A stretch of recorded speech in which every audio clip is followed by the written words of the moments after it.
Hello innovators சோழர் காலம் தமிழ்நாட்டின் பொற்காலமாக கருதப்படுகிறது. அந்த காலத்தில் பெண்களின் வாழ்க்கை இன்று நாம் நினைப்பதை விட பல வகையில் முன்னேற்றமானதாக இருந்தது. சோழர் கால பெண்கள் வீட்டுக்குள் மட்டும் அடங்கியவர்கள் அல்ல. கல்வி, கலை, நிர்வாகம், ஆன்மீகம் என பல துறைகளில் அவர்கள் பங்கெடுத்தனர். கல்வெட்டுகள் மூலம் பெண்கள் நிலம் தானம் செய்ததும் கோவில்களுக்கு நிதி வழங்கியதும் தெரிய வருகிறது. இது அவர்கள் பொருளாதார சுதந்திரம் பெற்றிருந்ததை காட்டுகிறது.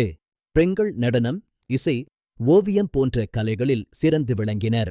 தேவதாசி முறையின் மூலம் கோவில் பண்பாட்டில் பெண்கள் முக்கிய இடம் பெற்றிருந்தனர். அவர்கள் வெறும் கலைஞர்கள் அல்ல, சமூக மரியாதை பெற்றவர்களாகவும் இருந்தனர். குடும்ப வாழ்க்கையில் பெண்கள் முக்கிய முடிவுகளில் பங்கு கொண்டனர். விதவை பெண்களுக்கும் சில உரிமைகள் வழங்கப்பட்டிருந்தது குறிப்பிடத்தக்கது. அரச குடும்ப பெண்கள் அரசியல் ஆலோசனைகளிலும் ஈடுபட்டனர்.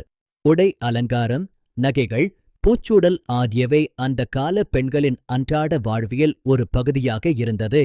இது அவர்களின் அழகுணர்வையும் கலாச்சார செழுமையையும் வெளிப்படுத்துகிறது. மொத்தத்தில் சோழர் கால பெண்கள் அடக்கப்பட்டவர்கள் அல்ல, அவர்கள் செயலில் ஈடுபட்ட, சுயமரியாதை கொண்ட, சமூக வளர்ச்சியில் பங்காற்றிய பெண்கள். இந்த வரலாறு இன்றைய தலைமுறைக்கு ஒரு முக்கிய பாடம்.